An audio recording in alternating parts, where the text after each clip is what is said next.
Assalamualaikum warahmatullahi wabarakatuh. Bapak Ibu, dengan saya Iman Jaya, founder Gold Warriors Indonesia.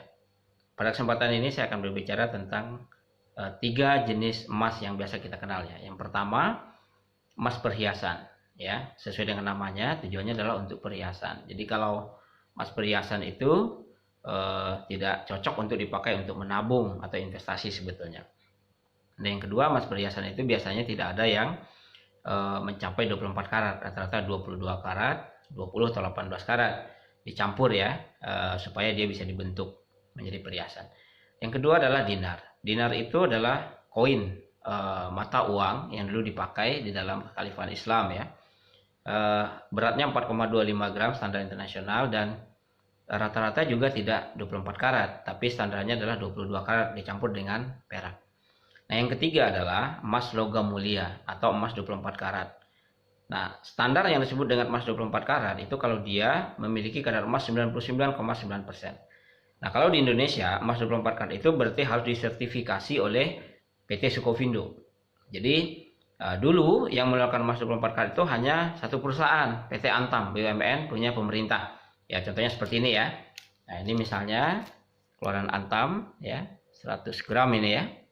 Nah, ini ada sertifikat, ini sertifikat model yang terbaru melekat di badannya ya. Nah, ini misalnya contoh 50 gram ya, ini 50 gram ya.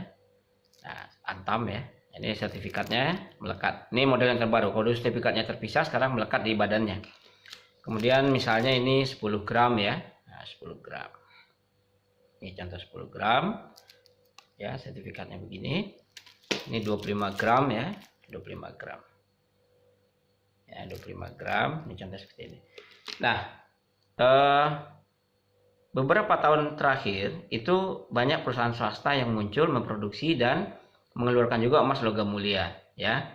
Sebut nama seperti PT UBS, kemudian Pegadaian juga mengeluarkan, kemudian juga ada namanya Mini Gold, emas mini, PT OA dan sebagainya. Nah, sebagian perusahaan itu mengeluarkan pecahan kecil-kecil. Nah, ini menarik. Kenapa? Karena mereka memberi kesempatan kepada masyarakat golongan menengah ke bawah untuk bisa ikut berinvestasi dan menabung emas logam mulia. Karena hari ini orang tahu dan sadar bahwa menabung emas logam mulia itu menyelamatkan harta dan aset untuk jangka panjang ya, sama kayak tanah, properti dia. Makin lama nilainya makin naik ya. Apalagi kita tahu bahwa uang kertas itu makin lama makin tidak bernilai karena ada inflasi, makin turun nilainya dan juga krisis. Dan kalau dalam ajaran agama ya, Islam khususnya, akhir zaman itu orang sadar bahwa nanti uang kertas itu nggak akan ada nilainya, yang akan bernilai itu adalah emas dan perak. Maka banyak kesadaran hari ini orang mulai mengumpulkan emas, menabung emas. Itulah yang benar.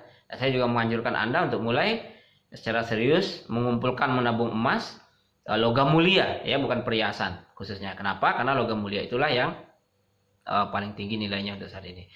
Nah, dan hari ini ada pecahan kecil ya, 0,1 gram misalnya, ini 0,1 gram. Jadi nggak ada alasan untuk tidak bisa menabung dan berinvestasi emas karena ada pecahan kecil 0,1 gram, 0,2 gram, harganya cuma 100 ribuan, bisa terjangkau. Jadi saat ini jauh lebih mudah untuk berbisnis dan berinvestasi emas. Demikian, Assalamualaikum warahmatullahi wabarakatuh.